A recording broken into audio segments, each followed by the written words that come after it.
ನಮಸ್ಕಾರ, ಪ್ರಜಾರಾಜ್ಯ ಕನ್ನಡ ನ್ಯೂಸ್ಗೆ ಸ್ವಾಗತ.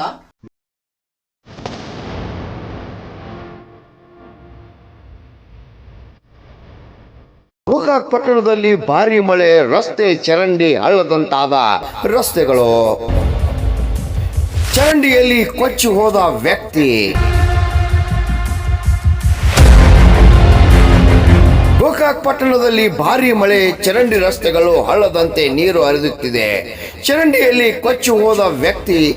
ಧಾರಾಕಾರ ಸುರಿದ ಮಳೆಯಿಂದ ತುಂಬಿ ಹರಿಯುತ್ತಿರುವ ಚರಂಡಿಗಳು.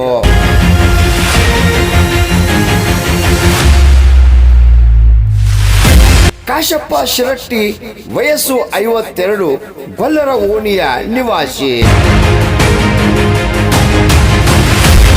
ಕಾಲು ಜಾರಿ ಚರಂಡಿಯಲ್ಲಿ ಬಿದ್ದ ಕಾಶಪ್ಪ ಶಿರಟ್ಟಿ.